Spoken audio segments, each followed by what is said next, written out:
Hey, everybody. Welcome to the YouTube Lead Gen Show hosted by Christina Smallhorn and myself, Malcolm Lawson. Christina and I have generated tens of millions of views, hundreds of thousands of subscribers, both earned our silver play buttons, and most importantly, hundreds of thousands of dollars in commissions from leads that we generated organically from our real estate YouTube channels. And on this show, we mastermind about using YouTube for lead generation in our real estate businesses. Christina, how are you doing today? I'm so good I can't stand myself. That must be pretty good. You know, I'm up there today as well. I'm having a pretty good day. I'm up there with you. You're jazzed. You're ready to take on the weekend. I'm ready. Crush some real estate leads this week and make some good old commissions. I am ready. I filmed a YouTube video today. I'm doing this live stream with you, and I've now got 3 YouTube videos in the backlog that I need to edit and get uploaded in the next couple of days. So I'm back in it. I'm rocking and rolling, being productive. I'm excited. I've been working on my speech for Vid Summit. I have a video that I need to record, and then I have a meeting with somebody about and I have closing coming up. I got to send out thank you for reminding me. I have to send out an extension because we had that hurricane that came through and it was supposed to close. I had it all the way to the 10th. That would have been today. So I don't know when we were closing. It was supposedly Monday. How'd you make out with that hurricane down there? We got lucky. I'm very fortunate in the fact that I bought a house that I knew that wasn't in a flood zone, and it's in a newer neighborhood, so we don't have big trees. I mean, we lost some shingles, nothing big.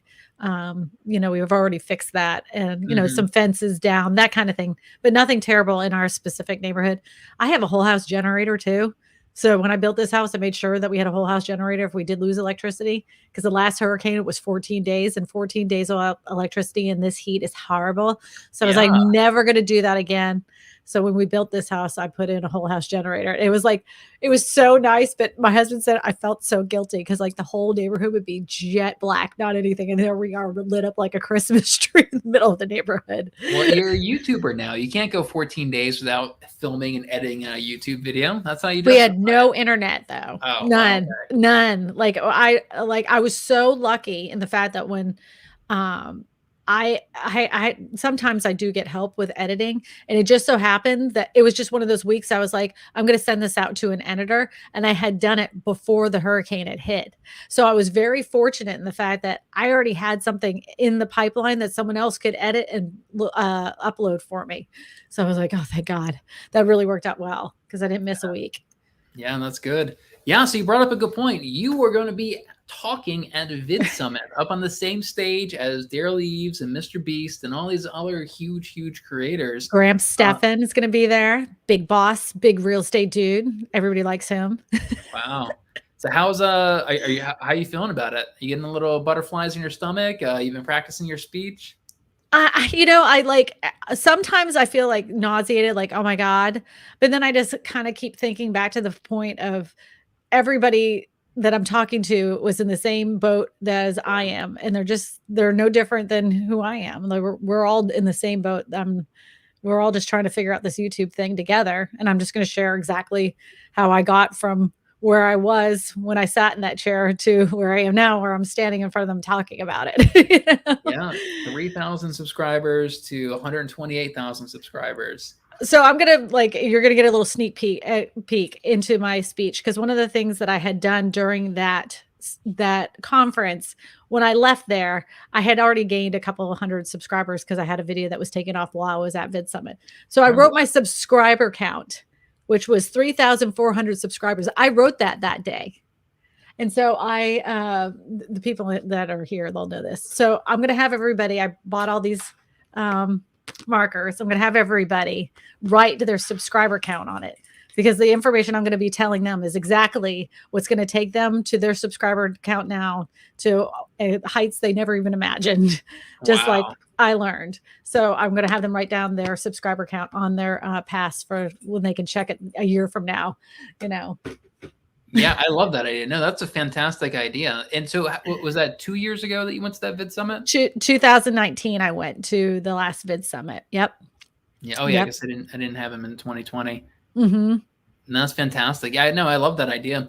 And really, you've already have an audience. You have an audience of 128,000 people and millions of views. So it's not so much different giving a speech. It's just the format's different. You know, you already go and talk in front of hundreds of thousands of people. Just imagine if all your subscribers were in one room. It's the eyes on me. You know, like when you film something, you can edit it out. When you're live streaming, you know, things happen and then you just kind of make a joke out of it.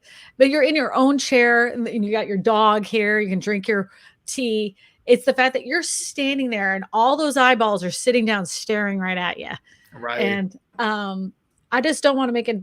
I don't want to make an ass out of myself. Not like I don't mind making an ass out of myself, but not in the way that I lose my train of thought and I get so like I do have that anxiety. Like I get so overwhelmed that I'm like, I don't even know what I'm supposed to say right now.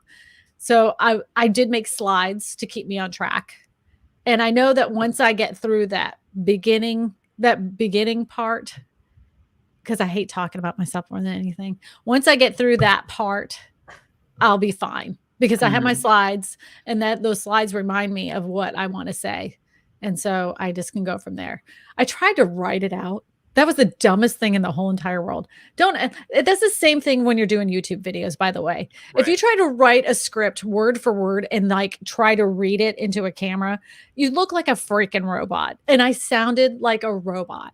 And it was like almost like you're given your third grade book report. It was so bad. I mean, there was a lot of good information in there and I didn't miss anything, but gee whiz, like it would have been like reading stereo instructions. Like I had somebody send me, they're telling me about a service that they found where they have over 50 scripts for real estate YouTube videos, and you pay for these scripts, and then all you have to do is so easy. You just read these scripts, and they'll make the videos for you. And I was thinking like, oh my God, those have got to be some of the worst videos ever. I can just imagine all these real estate agents, you see their eyes darting back and forth. They have a monotone voice like this. I stopped scripting out my videos a while ago. I do bullet points. And I only really script out maybe my intro and my outro. And if there's some numbers or specific facts I want to get right, I'll put that in my little script. But I really just do bullet points and just kind of wing it. How do you script out your videos or script? Well, I still do this thing where I write out what I want to say. I'll write it all out, but I never read it, but it helps me organize my thoughts and what I want to say in a row, in a row. So then by the time that I get the camera out, I already know pretty much what I want to say and how I'm going to say it. So even though I'm not reading it word for word, I already have an idea of what I'm going to say. But like you said, I do the bullet points. Whenever I lose my train of thought, I can look down. I have little areas of that where I wrote it down, highlighted. And that way I don't forget to mention an article or a certain, a quote from that article or, it just keeps me in line. Right. I don't necessarily read it. That's for sure. I think that's helpful as well. I did a video with my mom the other day. She's a real estate agent. And so what I did is I actually wrote out an entire 2,000 word article about the city that she lives in. And then we use that as kind of like a rough guideline of, the script that we're of an outline for the video. So just be like, okay, Mom, the next section is things to do on Kent Island. And I have here, we got A, B, and C. And all right, let's just kind of go with that. And allows me to, I like doing the articles first because it allows me to fact check everything, get some specific numbers in there. And I just kind of glance at it and then I just kind of summarize it in the videos. And that's what she did. And she thought it was pretty helpful as well. Just kind of breaking it down into these individual sections based off of the article that I have for her. Yeah. I always like using articles to support what I'm saying because in that way, it doesn't sound like I'm talking out of my rear end. Yeah. There's a lot of times that, don't get me wrong. There's plenty of articles that I mention, but I don't, I necessarily quote per se. But whenever I'm doing a video where I mention the article and what they've said, and I'm breaking it down, I'll highlight the spots in that article in the video itself. It will show that where I got this from, and I will have the article kind of zooming in and out in the background. So Yeah, I actually like doing that. I like highlighting certain sentences out of an article, and then that's kind of my B-roll, is just an image of that article with that sentence highlighted. I see a I got lot of, that from Philip DeFranco. yeah, a lot of big YouTubers do that, and I like it. Mhm. I think it gives you credibility showing your sources, and it's enough of mixing it up to it counts as B-roll, right? It still kind of gets your brain stimulated looking at that. And great. So that's what you're going to do with your presentation. Pretty much you're going to have a slideshow, and like each slide, you're just going to kind of summarize it. And Right. I'm just, yeah, basically walking you through my process, well, how I get from ideation to publication. And then I'm going to talk about what I do for live streams. And then I'm going to talk about how I deal with trolls. That's more like a fun thing at the end. And then if there's any time at the end for a couple questions and answers, I will gladly do that as well. Because I tend to, when I'm nervous, talk fast. So I'm afraid that I'm going to get through it really quickly. So I figured that's what I'll do. yeah, good. Well, you'll have plenty of us agents there. I know I'll be there. I know that there's probably like 10 agents or so that I think are going to go to Vid Summit this year. So we're all really excited to have somebody in our community up there. I have to tell you, though, one thing that will not be there, if you're looking for the magic tools, for the magic keyword research tools, I'm going to tell you right now, in my speech, I will literally tell you that's complete bull crap. There is no such thing, and stop wasting your time on it. So just thought I'd throw that out No, there. we're all waiting for you to reveal your SEO secret. How is such crap. What is the keyword I need to use to get views on my video? Such lies. If I just put this one tag, it would change everything. I'm convinced that they sell that to people. I'm convinced they sell people that. I mean, I know it works for blogs and other things, but I think they do it for YouTube videos, because then if it doesn't work, well, it's not their fault. It's because you didn't research it right. They can point the finger back and they're like, well, how did you research that? I mean, what kind of tools did you do this? Like, I'm not sure if you use the right keywords for that video. It's such horse crap. Tell everybody now that TubeBuddy has a fantastic affiliate program, which is why so many people promote TubeBuddy.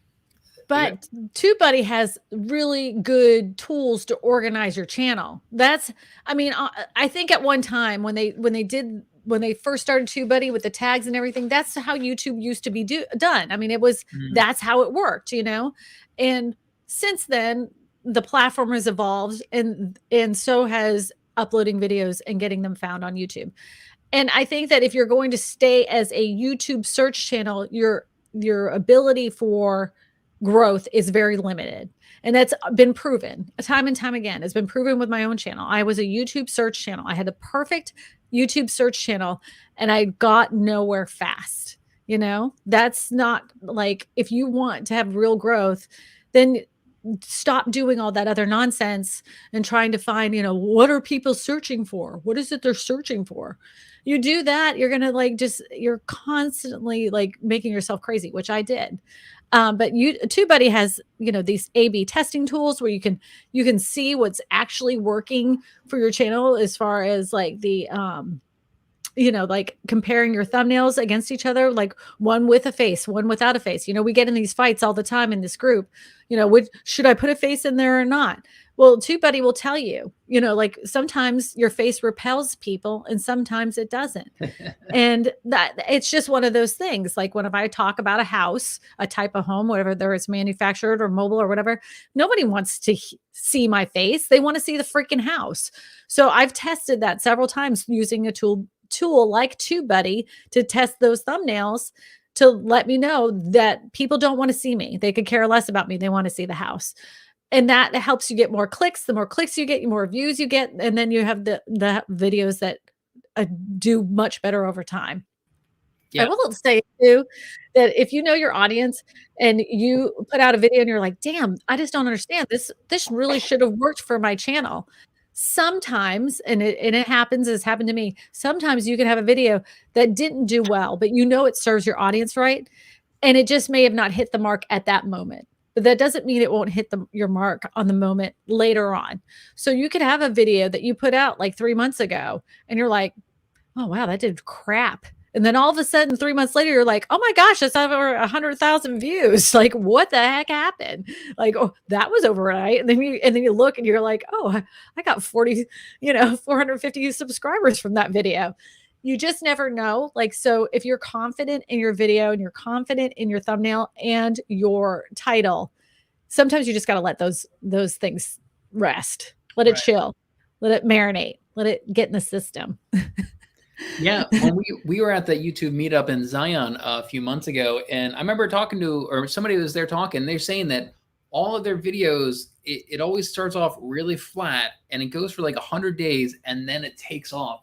And they said that's like all of their videos. It's like a hockey stick, flat, and then just explodes out of nowhere.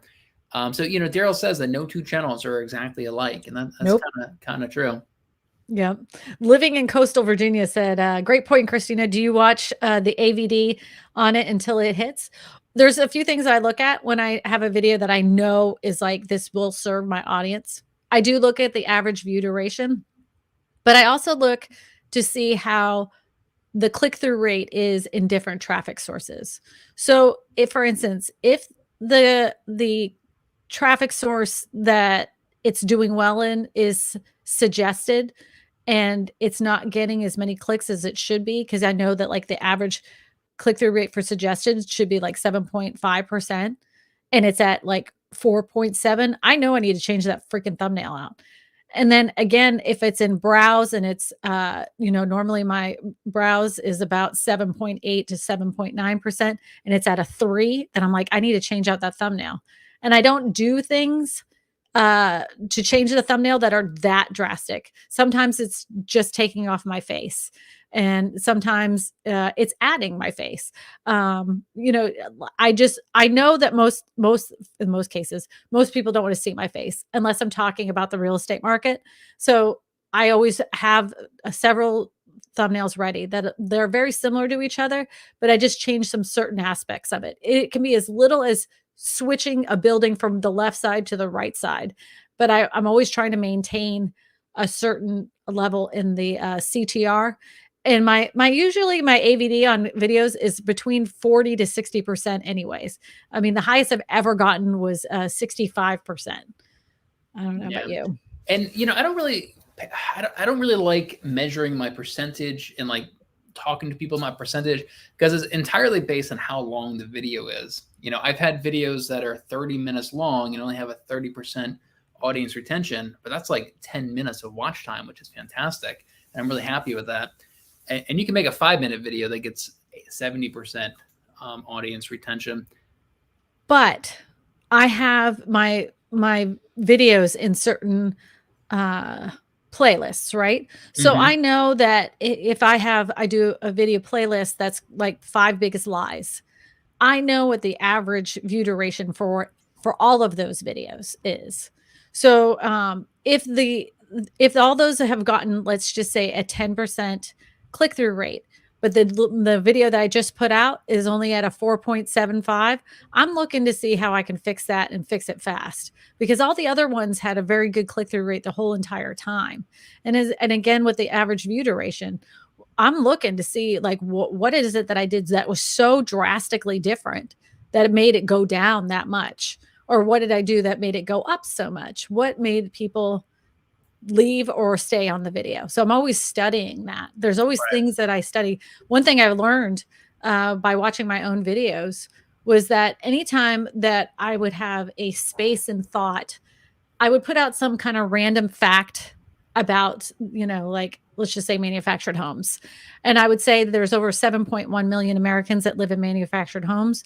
And there's an estimated 2.5 million people that are going to be living in manufactured homes in the next 5 years.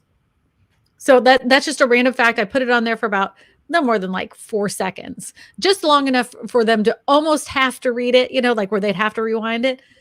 That always made it go back up. So anytime I write words on the screen where I'm not saying anything, nothing, maybe it could be a definition to a word. It could be just a space, like almost like a transition. The transition is the little fun fact. I mean, anytime I do something like that, always people paused, stopped, and rewound. I love that. So you see a little spike in your audience retention during those moments. Mm-hmm. Yep. Yeah. Yeah, I love Yeah. it. That's brilliant. And it helps. Yeah. So anytime you watch any of my videos and you see just a moment where I'm not saying anything, and when you see that fact come up, I do that on purpose. I do that on purpose. But I've been trying some lots of different things. Not everything has been successful. But Mhm. I'm willing to take the chance right now to do stuff that's different, just Right. to see. On my outdoor channel, I really have two buckets that work really well, and all my other buckets of content are kind of failing. So I'm constantly, I am always trying new content, and a lot of times that content does totally flop. It's like 2,000-3,000 views, where my other stuff's getting tens of thousands, and that's why I have to find my other buckets of content that are going to work well. I only really have two on that channel. So how, like, if someone was new, how would they find that bucket of content? How would they find something new for their channel? Um, Studying other people's channels. Yes. Right? Find other people in that niche and see if I can adopt any of those things onto my channel. Yeah, so one of the things that I did that I learned fairly quickly is that people that have been doing this for a long time and have been doing it successfully know what they're doing. Right. So I have a tendency to lean into their thumbnail style and like how long they actually do the videos. And I never like copy their I never copy their titles. Never, ever, ever. But I definitely take that title and go, all right, how can I tweak this Right. to make it sound super sexy? That's what I always tell people in the chat if they're like, oh, what do you think of this title? I'm like, let's make this sexier. Like we gotta juice this up. That's how I always tell people that. You know what I've found is really helpful is I'll search that title on Google and Mhm. I'll just look at the articles that rank on there. And I often find really good titles because to get clicked on Google search, it's entirely based off of the title. You have whatever 60 characters on Google, and that text is entirely determined if people are going to click or not. And I get a lot of times I'll find an individual word or maybe a phrase or two that I can use and kind of splice into mine and make it mine a little bit more unique. But I found that to be really helpful. Some titles, though, that are on news articles are way too long. I find that a lot. So, like every single week on my live streams, I talk about the housing market. So whenever I do a Google search, because I'm always looking for articles, that's how I start my live stream is to talk about the articles that I found about the housing market that week. Uh, I'm like, gee whiz, some of these titles are horrible, because they're just so long. And I try to make mine as short as possible. So that way that when they're looking on their phone, it's not cut off. Like my most recent one, I'm kind of pissed off about because I couldn't make it short enough to make it all fit in that section of like looking, Hmm. so if you go to your channel and then you go to videos, see it cut it off. It says the real villains making homes not, and then blah blah blah blah blah. Like we don't know if it could fit all in that section. That to me is winning gold. Right. So it's about 50 characters or something like that for that Yeah, that because one. this one is perfect. It says tiny homes are now legal, and I capitalize the word Simple. legal. Yeah. Simple, and it fits in that section. So if anybody was to go into my videos, they could see it, the whole entire title without it getting cut off. So that's what I try to do. I try to make them as short as possible so that it doesn't get cut off. Right. Yeah. And I do the same thing. I'll write 10 different versions of it, sometimes more, and just try to, how can I take out a word? How can I shorten this a little bit? Shorten it up and still make it juicy. So living in coastal Virginia says, what CTR are you looking for? And when do you go back and upload a different thumbnail? So I may have a different opinion on this one than you. What's your answer to this? Well, every one of my playlists has a different average of CTR.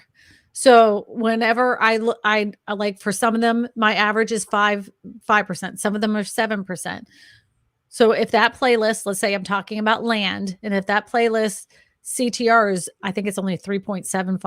I think that's what it is. I think it's really low. So if I have one that's like basically a 1, then I'll change out the thumbnail. And and I do it like, instantly. Like Right. honestly, when you start pulling it out and it's been out an hour and you look at it and you can see you can see like in your little analytics, I pull up my phone analytics and it will say my ranking. And if this says like an 8 or a 9 or a 10, I'm like, this is bombing. This is not resonating with my audience. What do I need to do? Sometimes I'll even change the title if it's doing that bad. I'll change the title and the thumbnail immediately. Because I mean, I'm like, especially if I know it's a good video and I'm like, I can't understand what's going on, then I'll do that. But yeah, that's what I do. That's how I do it. That's a great hack that I think a lot of people may not be familiar with. But yeah, if YouTube, it shows you your top 10 performing videos at that moment. And your goal is to get your latest video to be the #1 on that list. And so a lot of people tweak their titles and thumbnails until it's just #1 on that list. Don't do too much though. Don't keep changing it out. Like some people will overreact. You're still going to have to, like, if you've made that decision to change out the thumbnail and the title, wait, now let it cook and simmer. Let it see where it goes. Is it going in suggested? Is it going into browse? Wait, let it cook. Yeah. So you're saying that you compare it to only the click-through rate of all their videos in that playlist or in that bucket of content. So do you create groups? Do you go that deep and create groups in your analytics? Same difference. Yeah, same difference. That's how I know. I just want to make it simpler for everybody else. I have like a land group. If you go into your analytics and you can group all your videos, of course I do that. But so for me, when I am evaluating if I should replace a video, I don't really look too much at the click-through rate. Maybe because I haven't gone in and really figured out my buckets yet on a lot of my channels, but instead I look at the views, right? If a video gets more clicks, it's going to get more views. And so I look at the real-time data of how many views it's getting. And for me, that's more important than the click-through rate. Because, we've all had videos that have really high click-through rate and they don't get any views, right? They perform very poorly. So that's not always the #1 metric for me. I just look at view count and I'll switch out a thumbnail or a title, and then I'll watch that real-time data and see if the views go up. If the views go up, obviously more people are clicking on it. I like using that metric, and then I like doing the, your top 10 videos by views and using that to measure the success or failure of a thumbnail and a title. So we got a long comment here. It says, I'm such a procrastinator, and now it's time to start. You two are heroes of mine. I want to start 2 channels simultaneously. Real estate and gardening, because that's what I'm known for. Can I do these under the same name? Can I have 2 channels under the same account? I'm super green. Any advice? Welcome. So I'll take this one because I've got like 10 YouTube channels and it's way too many. And it is a huge mistake for me. People will tell you it's a mistake, and it is. Really, I've got 3 main accounts I'm really focusing on right now. And I tell you, it is really hard to grow 3 accounts at one time. I would be much better served if I put all my energy into 1 account. Because, I'll have a month where maybe I'll make 10 different YouTube videos and upload them to YouTube, but it's spread out over all 3 channels. So I have 3 channels that are slowly growing rather than 1 channel that I'm really focused on really exploding. And if you want to see growth like Christina's of 3,000 subscribers to 128,000 subscribers in 24 months, you've really got to focus on 1 channel. So if you're a real estate agent, I would really focus on that for now, because that's going to generate you leads. People always talk about how to monetize your channel. I think one of the best ways to monetize your channel is to generate leads for your real estate business. Because think about it, you can get a $10,000 commission, off of one of these leads, sometimes more. You just close 1 a month and $10,000 that you're making from that YouTube channel. I would personally focus on 1 channel at first. And then once you kind of learn the basics, maybe you can start expanding to a 2nd channel. And you can have multiple channels on 1 account. So you have 1 account, I have like 10 channels on 1 account, and I can easily switch in and out between the 2 of them. Yeah, I have several that I have on there, and you can connect them too. If you made an account and you want to connect them all together, so that way you can easily, like, I can put my husband's Gmail account in with mine, so they're connected. The girls are connected, and my daughter started a YouTube channel. It's connected to mine, so I can I can click back and start looking at some of their analytics. My daughter has a YouTube channel. That's great. And she's doing really good on, what was it, Snapchat? She does stuff on TikTok. TikTok, yeah. Yeah. She's one of those, like, this is what makes me so mad. She's really good at what she does. So she started that YouTube channel, had 9 videos, wildly successful, quit doing it. Yeah. Then she had a TikTok channel, wildly successful, and she's you know, she was 14, and the comments are so harsh, so she couldn't handle that, so she let it go. Now she has another TikTok channel. She never shows her face or anything, and she just makes these goofy animations and stuff. It's becoming wildly successful once again. So that's great. Yeah, you know, I started a VR gaming channel with my 11-year-old nephew, and the whole idea was like him and I are going to play VR games, and I'll put them up on YouTube, and I'm trying to grow this channel for him. And he was super into it for like 2 months, and then he just he doesn't want to do this anymore. It's kind of frustrating. Yeah, they have wild imaginations. Your daughter should look into NFTs as an artist. You know, she does it. She does that. Yeah. Does she? Yeah. That's awesome, man. Yeah, that's going to be a huge platform for artists and creators in the future. I don't understand that crap. My husband and her do that shit. I don't understand it. It's kind of like trading cards, where you can create a one-of-a-kind authenticated trading card. And I've thought about doing it for my YouTube channels, where maybe I'll make a one NFT for my thumbnails, and only one person can own it, and you can buy and sell and trade them. I don't think my outdoor audience is really into NFTs though. Well, the thing is that when I make my thumbnails, I'm using images from other places. I'm using a lot of stock images and stuff, so I don't think any of my thumbnails could work for that. That's interesting. Yeah, I'm not sure how like copyright works for that and all that other crap. I mean, even though the by the time that it'd be difficult, I'm not saying that it can't be done, because obviously computers read everything, but by the time my thumbnail hits the open airwaves, it never looks anything, not a thing like the original. Right. It's redone, resaturated, recolored, faded out. I mean, it looks totally different by the time it becomes a thumbnail. I heard there's one NFT program that Mr. Beast supposedly invested in it. That's what they say on their landing page anywhere, that Mr. Beast is an investor in this project. So you got to keep an eye on this for the next 12, 24 months, and see if this space of crypto and NFTs with creators really evolves or not. So this is an interesting comment. My YouTube lead count has dropped 90%, even though my posting frequency and view count is up 3x.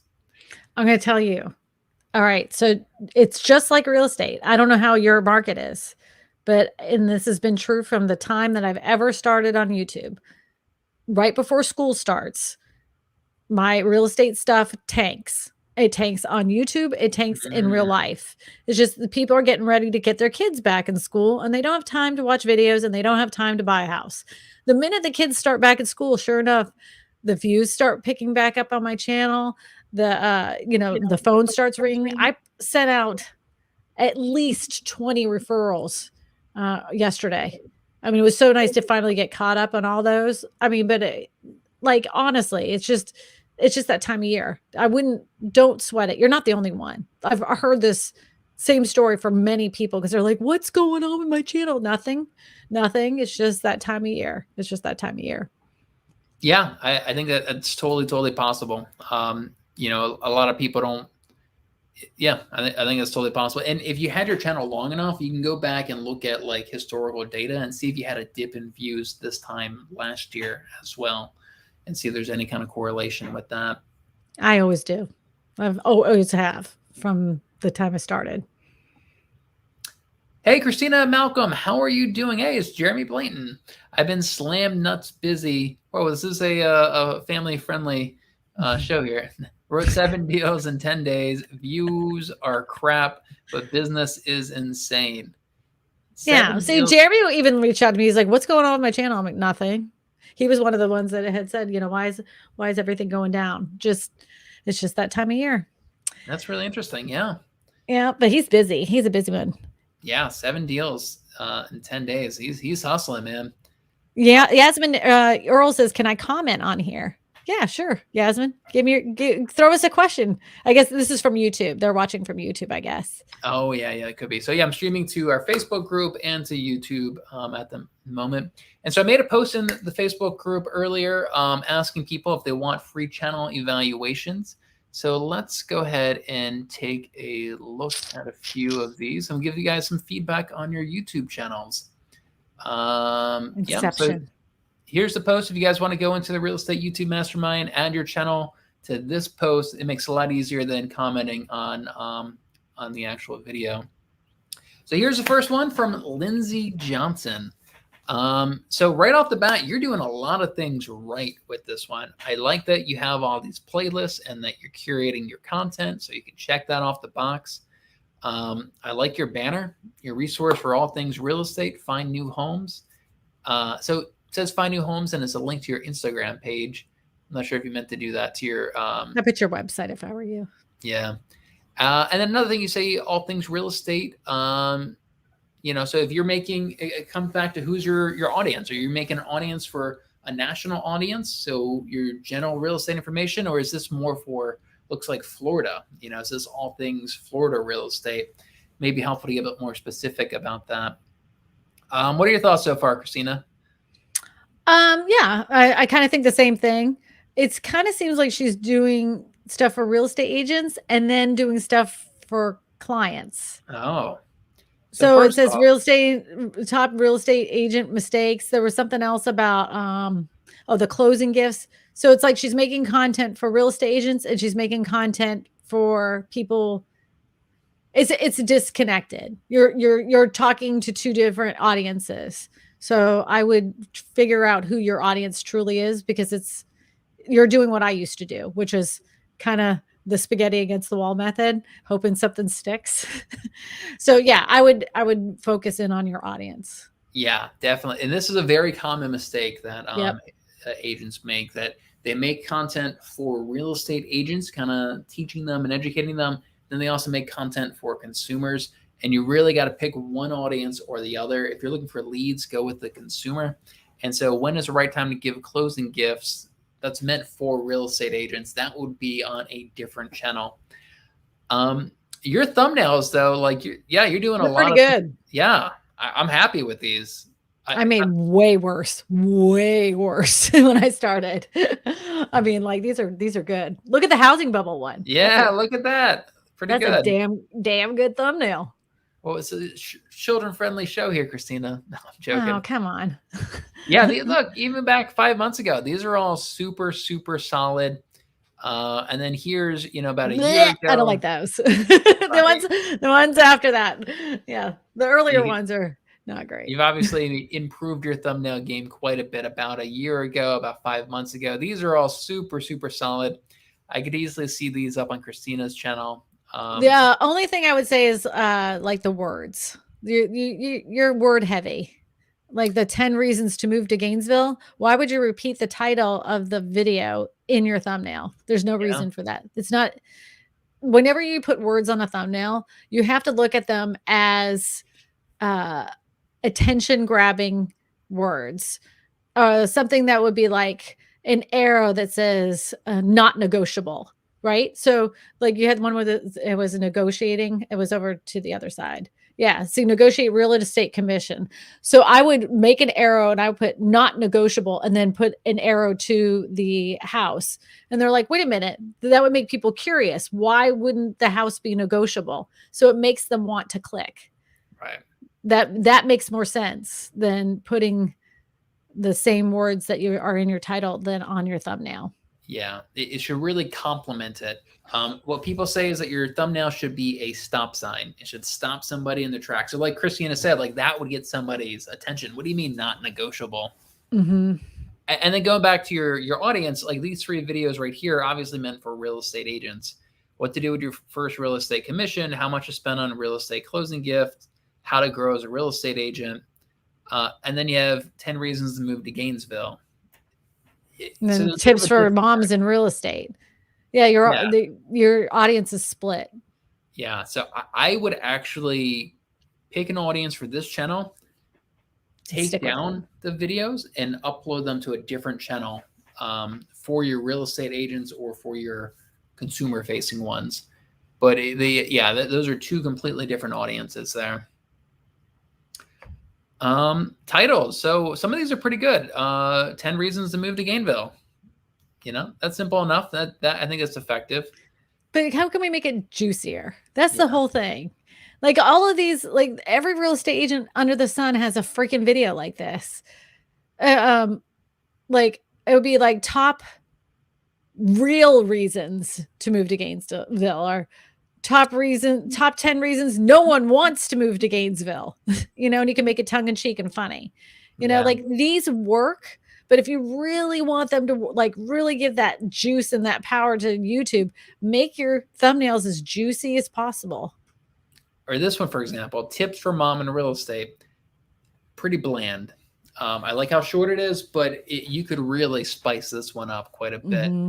How not to go crazy as a mom in real estate, right? Yeah. Tips. Yep. Yeah. You could spice that one up quite a bit, I think. Yep. And then a few of these, I think, you know, they may be a little too long. How do you calculate your hourly rate as a real ... This changed. And that's a boring title too. Yeah. Like no one, like who cares? A few of these, it kind of, you know, you may be going after after search, or they're just kind of boring one. How to grow as a real estate agent. They're scared to move away from search. And I'm going to tell you something. Malcolm and I have just talked about this. Okay. I literally had a perfect search channel prior to going to Vid Summit 2019. The perfect search channel. I had the YouTube guru expert himself said, your channel is a perfect YouTube search channel. And I was like, thank you. What am I doing wrong? He said, your channel is a YouTube search channel. You're going to get nowhere fast. Their amount of growth is very limited by doing it this way. And I was like, oh, you can't look at YouTube this way. Nobody's going to sit there and use your channel. You want them to keep coming back. You don't want to just use your channel as a resource and never click on it again. You want them to come back time and time again. So make titles that make people want to stay around forever. You know, like people subscribe to newspapers all the time, but what got them there was a good, juicy title in the first place. There's that. I agree with that. And a lot of the same techniques that you use to go after browse and suggested traffic, it will help you out with search as well. If you search for something on YouTube, you'll notice that that search phrase is not always in the title, right? You need to have a high click-through rate. That's what really does well for browse and suggested is if you have that high click-through rate is going to help you out tremendously in search as well. If you still want to, you know, put keywords in your description and put keywords in your tags, you can still do that. It's just really when it comes to the title of the video, you don't have to have a search term in your title of your video for your video to rank for that search term. And you can go and look this up, and there's tons of examples of this. And then also really the type of content that you create. A lot of people create content for search. You know, you don't necessarily need to as well. And there's been lots of people that have been successful doing that way, right? But there's not a lot of successful real estate channels that are doing that way. Every single successful YouTube channel that's in real estate, I assure you, they're not spending their whole life making YouTube search channel titles. I assure you, with every fiber of my being, because I sit there and I study every single one of them. So there's that. Jeremy says, listen to Christina, leave search and get more business. Last week alone, I had 3 different people recognize me just walking through the streets. You gotta leave search. You gotta leave that behind. Like your videos can still rank in search. Most of mine do, but it's that mentality, I guess, of how you create that content and how you optimize it that I think is pretty important. You know, you want to create a video that if it just showed up on somebody's home screen, they would click on it because it's that clickable. So let's actually dive into one of her videos and take a look here. Yeah, again, so you have a lot of content about real estate agents, local insights about Gainesville. Yeah, I love this question really quick. It says, well, if you leave search, what is the recommendation? Your videos. Your videos are recommended again and again and again. Yeah. And this is also, I think the bucket feature kind of plays into this as well. So they watch one of your videos and then YouTube recommends another one of your videos and then recommends another one and then recommends another one. And then the next day when they log into YouTube, your video is going to show up on their homepage. All over the place. Your face is going to be everywhere. And that's going to be the browse and suggested. Yeah. I'll give you an example. I hate to cut you off because I'll forget, but I'll give you a perfect example. Say you watched a video from a real estate agent you've never even seen before, but you just ended up watching one video. You end up shutting down YouTube. You don't subscribe. You don't like, you don't even make a comment. You just walk away from it. The next day you open up YouTube and sure enough, without a fail, what happens there? One of their videos again pops up. And their YouTube is saying, well, that you watched that video all the way to the end. I know you didn't subscribe, but you might subscribe now that you watched this video. That's what you want to happen. You don't want to be just a resource to get one answer to a question. Right. You want them to want to keep coming back every single time. So make titles and videos that make people come back every single time. I did notice that her videos are just about 5 to 7 minutes long. If you can scrape that over 8 to 10 minutes, then you'd be you're more likely to get recommended. That's what I've noticed for my own channel. Right. Yeah. So let's take a look at one of these safety tips, local insights about Gainesville, Florida. So what I want to watch is like the first 30 seconds and like the last 30 seconds. So it looks like you're using a green screen. You moving to Gainesville? I don't think so. You're going to love living here. I'm Lindsay Johnson, your resource for all things real estate. And today I'm coming at you with 7 local insights that you need to know about the Gainesville area. It's not bad. I would not do it that way. Welcome to Gainesville. You are going to love it here. I've had the pleasure of living in Gainesville since 2004. I, like many people, came up here to go to college. And when I graduated, I never left. And it's been great. So stop right there, right? Before, like that, what she said right there should have been the first 10 seconds of her video. That's what she should have started off with, not all that other stuff and then run the intro. And I know that's the way that we had been taught to do. You say what the video is about, you run an intro, and then you get into the meat of the content. Nobody gives a crap about what you said at the beginning of this video. Remove all of that, start it exactly where you're at. And if you have to, just put your name at the bottom as a lower third. I never even say my name until the end of the video because nobody really gives a crap on who I am until they get to the end. Then they care. So don't do that. That's just my 2 cents. I couldn't help it. Yeah, no, I mean, I do agree with that. That little branded intro, definitely cut that out. And you're pretty much just repeating the title in that first part there. 7 local insights about Gainesville. You want to start a video off with a hook, right? Something that's really going to hook them. You know, I may have started the video like, hey, if you're thinking about moving to Gainesville, there are a few things that you really need to know before you make that decision to finally move here. That's what we're covering today, 7 things that you must know before you move to Gainesville. I probably would have started something along those lines to really kind of hook their attention instead of just kind of repeating the title of the video. I like your editing though. It's interesting. It's good camera work. Yeah, all that editing, graphics, and everything is local insights very professional. That you may be wondering about, and that you certainly need to. Now, so let's take a look at your end here. Okay, so I see all the call to actions here, quite a bit. All right, let's see how many call to actions you have at the end. I'm just kind of curious. Let's say is an amazing community with a rich history and a lot to offer its residents. I am thrilled that you're coming to our area, and I hope that this has given you some really good local insights so that you can get started having a lot of fun. Thank you so much for watching, and if you found value in this video, please be sure to like and subscribe.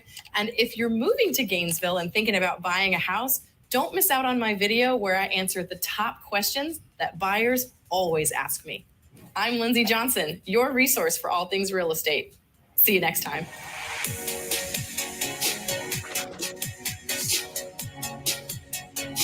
What am I doing here? And then she let that run for 20 seconds with dead Yeah. air. Okay. So I this is what you're going to do, Lindsay. This is what we're going to do to change this. Got a game plan for you. Yes. First of all, you used ending language. The minute you said, okay, that's it, you immediately, they'll never get to the end cards because you gave that ending language that said the video's over. There's no more information you're going to give them. So stop, don't do that. And then you reiterated that they need to do something for you, which is like, share, and subscribe, blah, blah, blah. The only thing that you want them to do, because I know that we all want subscribers, but nobody, I mean, honestly, it's just a vanity number. It's not that important. The only thing that that number is good for is to understand if you connected with some people that they wanted to subscribe, but don't ask them. I never ask them. They'll want, people know what the ecosystem of YouTube is now. If they like you enough, they'll subscribe. The only thing you want them to do is watch another video, because you want them down that rabbit hole of watching more and more of your content. So what you should have done, and this is how I would handle your videos from here on out. I mean, let me just say you have incredible camera presence, like way better than I ever did at the beginning. So you're already got that nailed. I would continue to talk almost all the way down to the end of the video, where you're like, even if you have to share a story at the end, when you first moved to Gainesville and what you learned and everything else, and then kind of break down what the things that you said in short bullet points at the end, and then just say, and all these things were super interesting to me, but you know what else is really interesting? This video right here. You're going to want to watch this one next. And then you can say your name. My name's blah, blah, blah, blah. I'll see you on the next video. That's it. That's all you want to say. You want them to go down that rabbit hole of watching more and more of your content. Yeah, I agree with that. And that having that 20 seconds at the end there of your card. Dead air. Yeah, if you look at your audience retention graph, everybody abandons the video during that time. And so it's hurting your average percentage of viewer percentage, average watch time, and the watch time. So let me show you an example of how I end. So what I did like is that you specify what video you want them to watch, but it wasn't quite the right format that we typically see. And then you gave them two different options at that card there. Let me show you my end of one of my videos just to give you a better example of what I think could work well for you.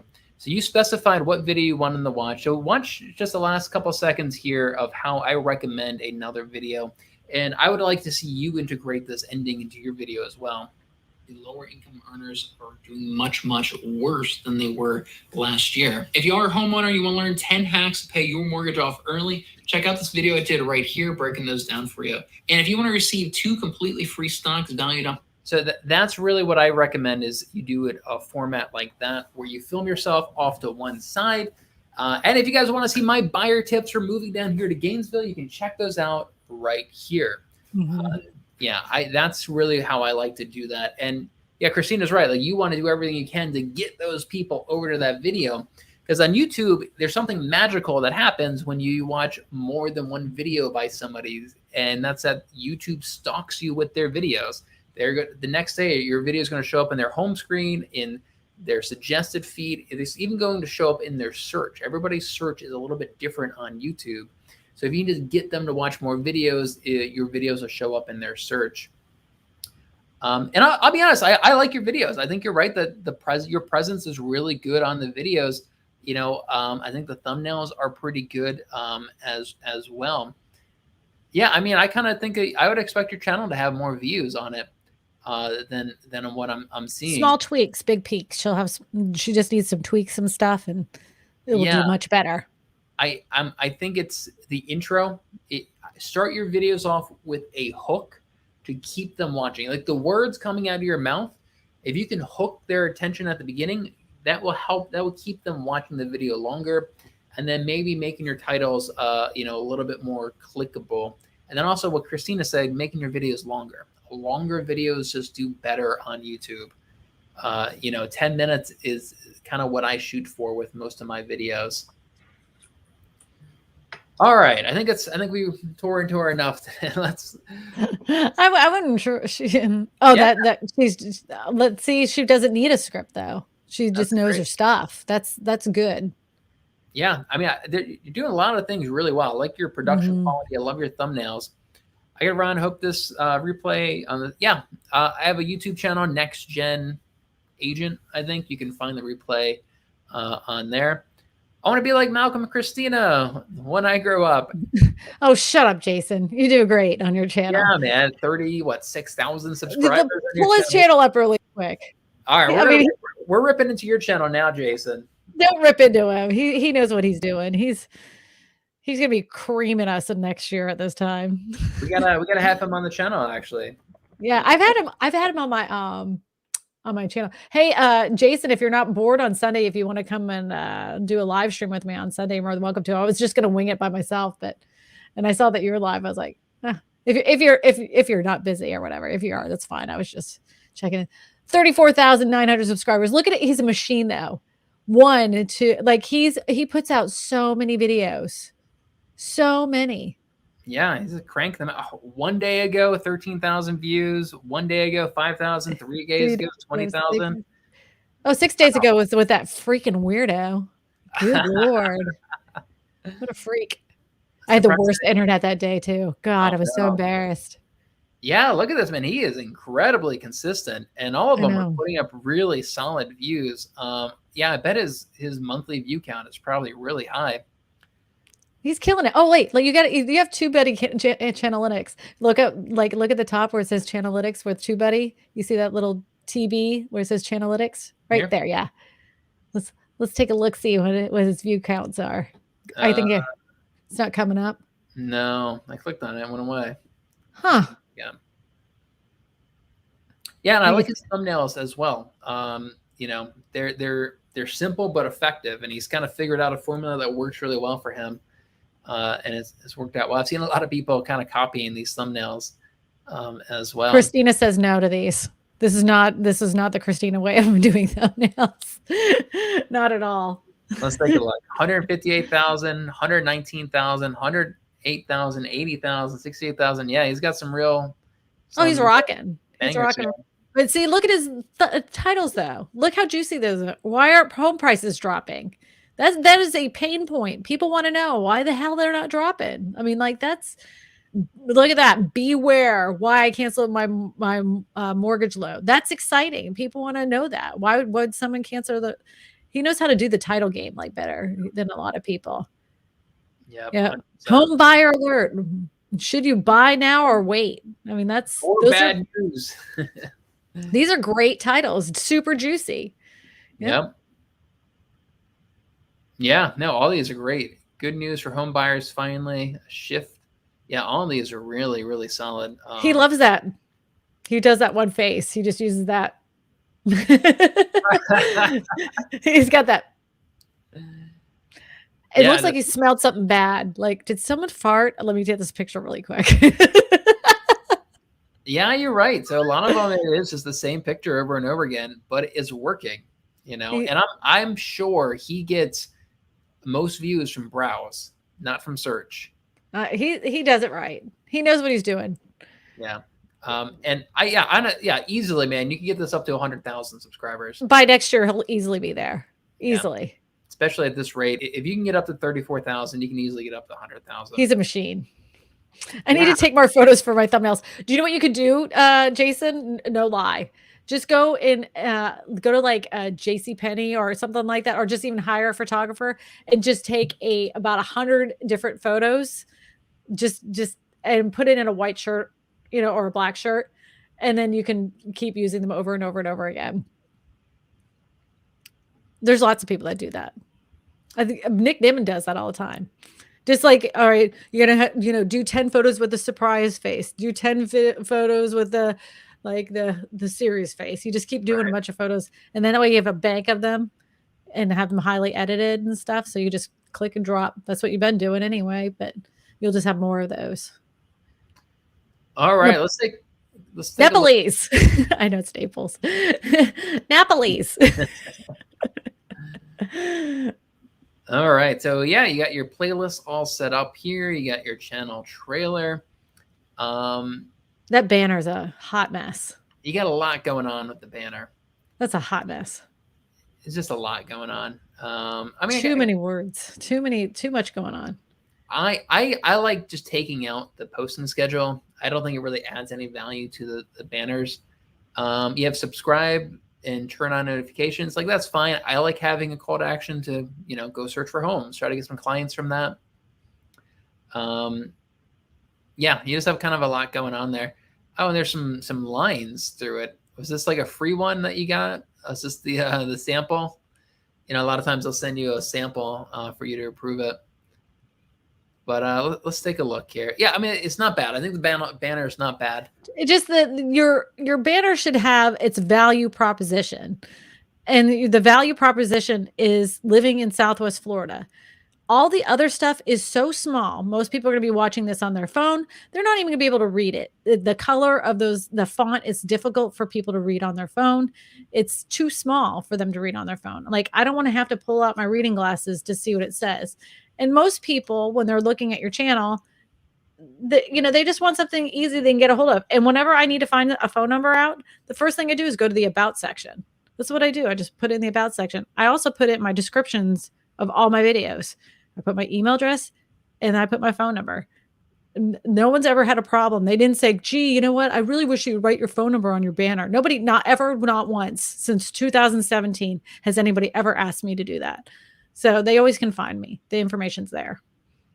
And you have one spot for your links where you can have text for one link, and you have subscribe here.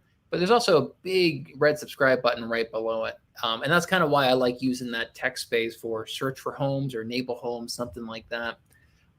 Christina's talked before about how she doesn't like having social media links on your link chart here either, just because you don't want them going to your Facebook page or Instagram page. You want them staying on your YouTube page, or maybe going to your real estate page if they want to buy a house, and you actually get a lead from that. So I've taken off all my other social media links, and for me, I only have one link there, and that's if you're interested in buying a house, click here. The only time that I say that, like, you should use that for other social media sites is if you spend a lot of time on that other social media site. If you are a beast at LinkedIn, absolutely put your LinkedIn there, because they know that people can find you and you can connect with them easily. If you're like, but if that's not your thing and you just happen to have a LinkedIn profile and you only check it once a month and you're like, shit, I have a bunch of, messages that came in, that's kind of defeating the purpose. Pick one other social media site that you really focus and spend a lot of time on to put that in there. But like Malcolm said, your website is really where you want them to be, because you want them to be searching for homes. And I personally would only use that space for your website. Yeah. And I don't mean to be ripping into you too hard. I'm just having fun, but like you're up to 1.3 thousand. That's a lot, by the way. Which is a lot. Really solid for a real estate agent. So I'm confident you're getting leads from this already. I know I was getting leads at a much smaller subscriber count. Naples area real estate channel. I'm not sure how much I like the channel part in that name. But here's the thing. A channel name is just a name. It really has very little, like, somebody, there's some people out there like, your channel name is going to give you SEO juice for real estate, for search. That is a bunch of crap. You know what gives you juice to get found on YouTube? A good video. So a real estate channel name, who cares? Who cares? Just make it something memorable. That's why I always made it my name, because that way I could change the content at any time. Didn't matter. So let's take a look at some of your thumbnails here. So this one right here, I'm not wild about it. The text is a little small. The blue of the text is a little hard to read on the white background, I think. It says housing market crash. You're kind of duplicating that there in the title as well. But the picture doesn't even say housing market crash, right? The picture shows house on money. That doesn't, to me, that image does not express a story of housing market crash. That just means to me, that's like you're making money from a house. So Right. the image of a housing market crash should be something that is alarming, scary, crashing market, like arrows going down with percentage points, like 6.9 down, like a down arrow. The title and the thumbnail should convey the story that matches it. The title on yours says market crash, and you're smiling, going, that doesn't say the same story as what your title is giving them. Yeah. You know, you have to connect those two together. Very true. And when we get to your titles, I know Christina is going to hate this. Housing market, real estate market, Naples, Florida market, probably. Freaking hate it. You're doing so much. double titles and triple titles. And keyword stuffing that thing to death. Keyword stuffing. So that is not a clickable title. That reading that title, housing market, real estate market, Naples, Florida, real estate market, that does not entice me to want to click on that video. Yeah, I mean, I don't even know what that video is about. And it seems like that's a trend for you is you make these triple titles and you're just cramming keywords into those. Yeah, it's not really what you want to do. You really want to make titles clickable and enticing and make me want to click on that video. And yeah, your titles. Yeah, take a look at Jason's titles. His titles versus your titles. His are much more clickable. They entice you to want to click on it.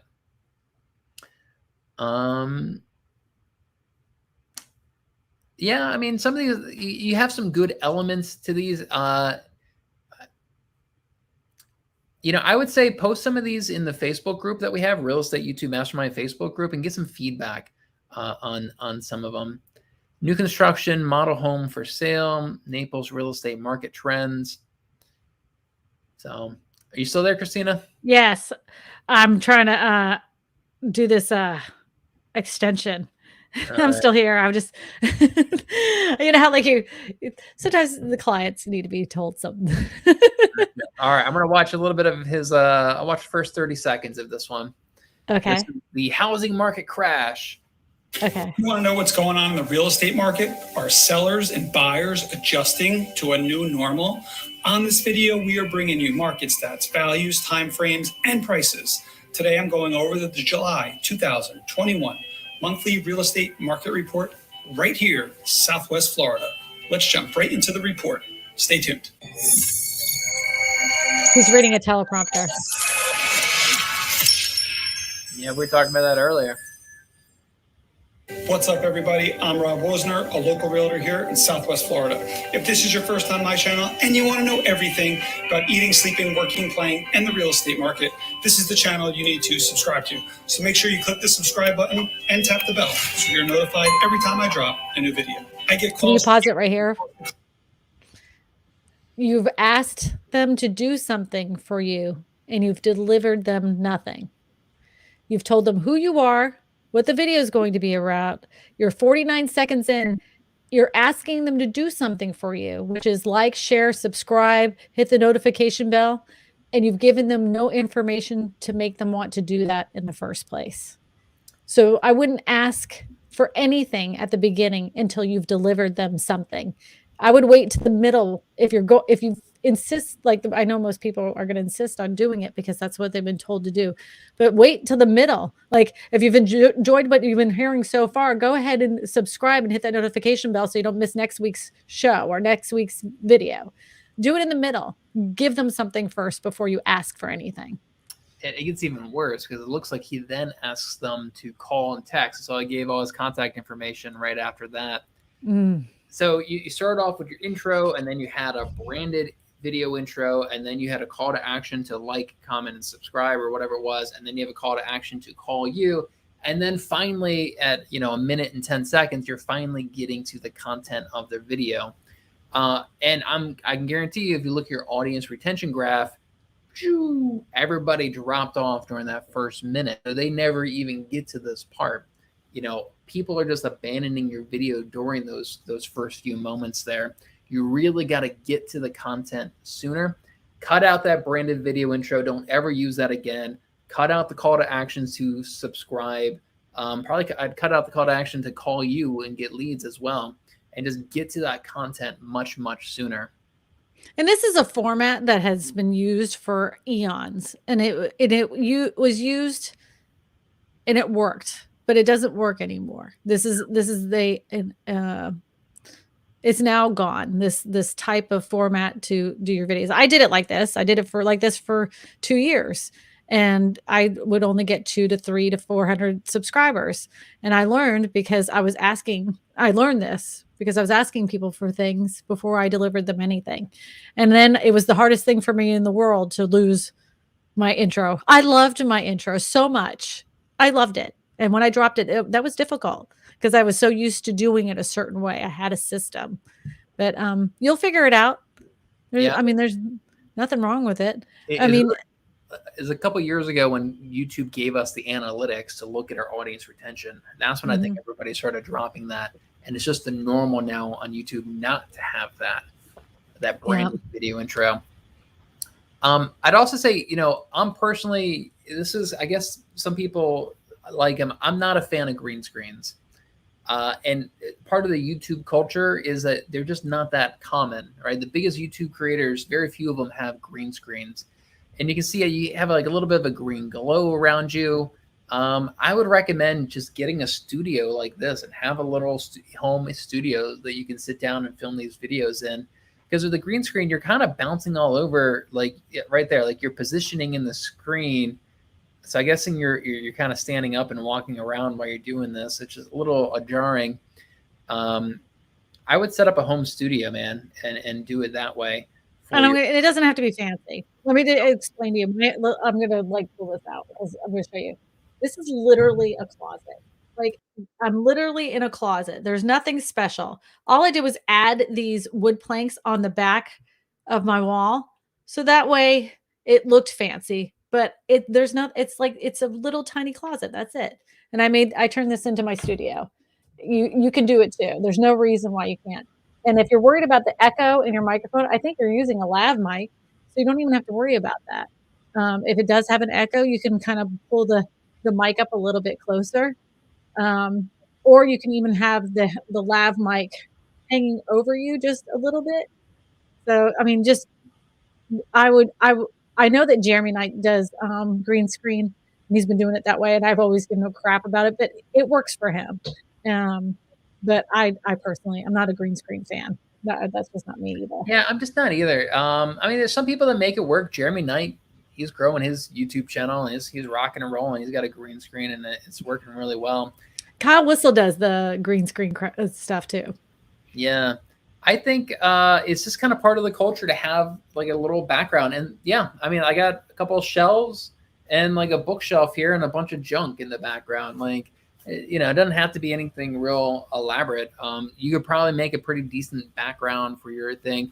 And the backgrounds don't really matter that much. There's people with just a white wall that it works perfectly fine. I find it less distracting than a green screen and the green glow that comes from around people. What was the area that he's in again? Florida? Let's take a look here. Hold on, is in his intro. Naples. Here. Oh my God, it's beautiful there. Why don't you film outside, like on one of the canals in Naples with like the boats going by and everything?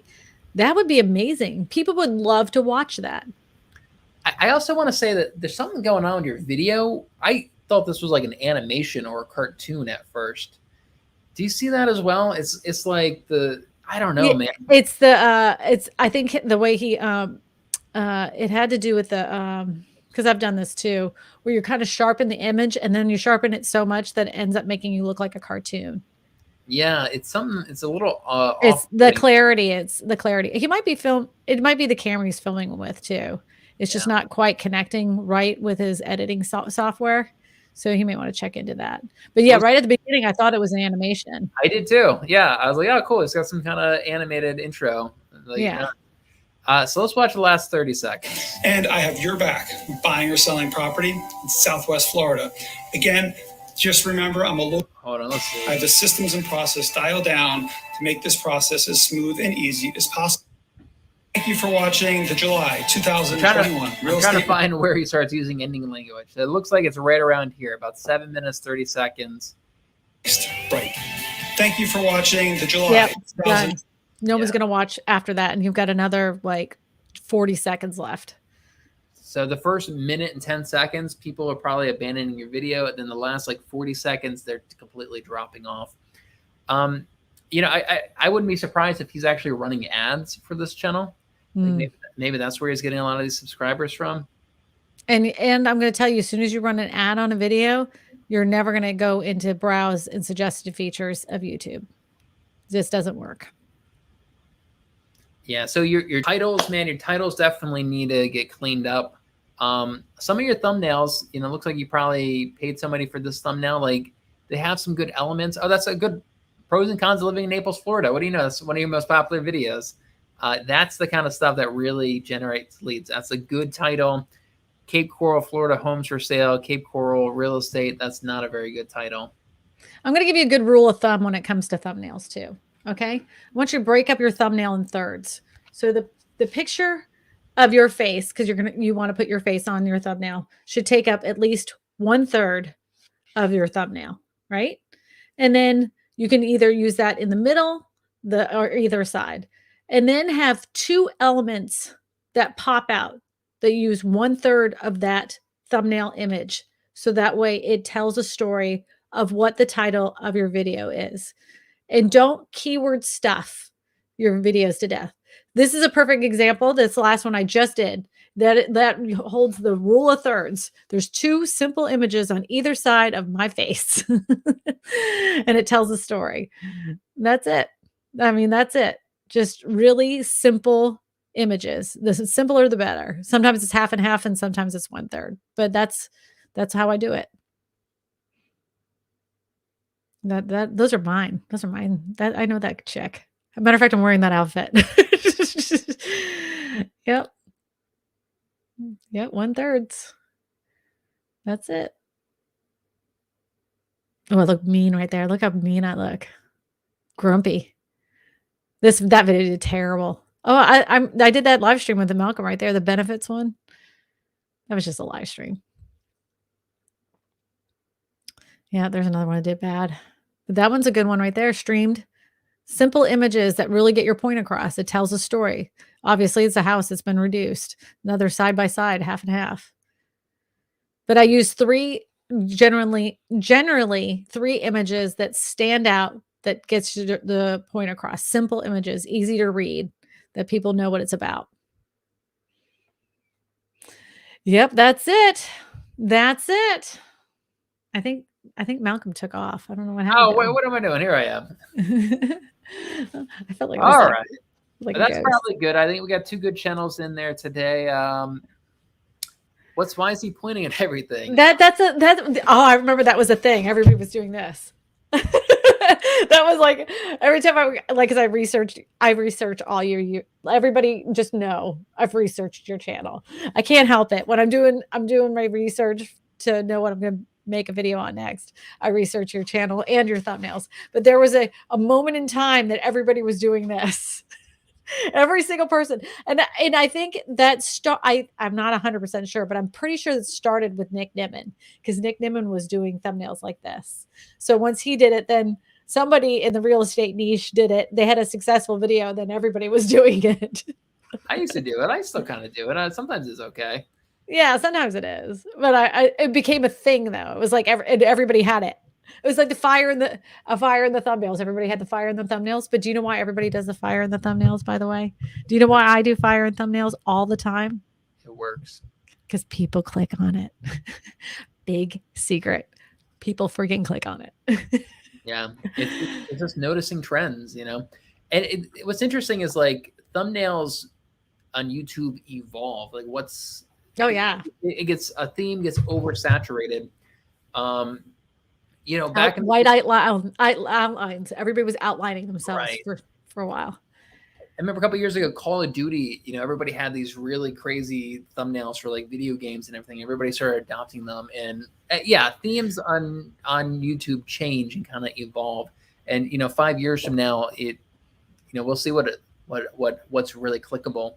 And a thumbnail on YouTube is not going to be the same success as it is on Facebook. The thumbnails for Facebook are completely different. Completely. They hate our thumbnails. They won't even show them. So everybody, Christina is and I will be at Vid Summit later on this month. Christina's going to be up on stage presenting, giving a class, teaching everybody. Hopefully not vomiting on everybody from my anxiety. But yeah, so she's going. I'll be there. I think a bunch of other agents that we know are going to be there. So we may have to schedule some sort of meetup. I'm not very organized, so we may have to be like, hey, let's just meet in the lobby somewhere, or let's go out to the bars or something like that. I'll try to make as many as I can. I've been invited to a bunch of things, so I don't know what's going on where, but I bet, yeah. Because I have a VIP pass. she'll be hanging out with Mr. Beast and PewDiePie and everybody else. Yeah, I'm gonna maybe be we're close. I gotta save to my phone. We're texting back and forth. I don't think he'll be there. He will not be there. But Mr. Beast will be there. All right, PewDiePie's in another country. That's right. And Graham Stephan will be there. He's a pretty well-known dude. I'm pretty excited about that. He's inspired a lot of our thumbnails. And yeah, I actually am like, I have it in my speech. You guys might know this guy. You can see where my inspiration came from. And I had done that prior to me knowing that he was going to be there, and I went, "Oh my God, should I change this?" I'm like, "No, I'm not changing it. I'm changing it."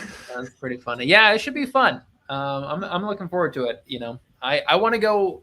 I want to go full time on my outdoor channel. I think I'm pretty close to doing that. If I can get consistent on that content, I think I could definitely have a full time income from that YouTube channel.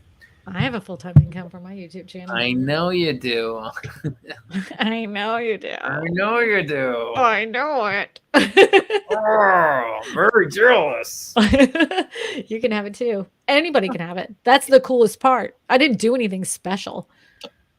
Anybody, it's attainable to anybody. Anybody can have that. The cool thing is you can go back in her channel and watch her evolution, watch the evolution of that. And within 2 years, right? She's got a full-time income, a more than full-time income, a very solid income just from YouTube ads and everything being on our channel. And this is what she does. She makes videos. She's living the life. Yeah, living the dream. That's what I always wanted. That's where we all want to go. And I'm pretty close to it. Maybe you can consider what I make a full-time income. So right now I'm making about $6,000 a month off my outdoor channel. I want to get that up to 10 grand a month. And I think I can. I just got to get more consistent about it. I got to figure out my buckets.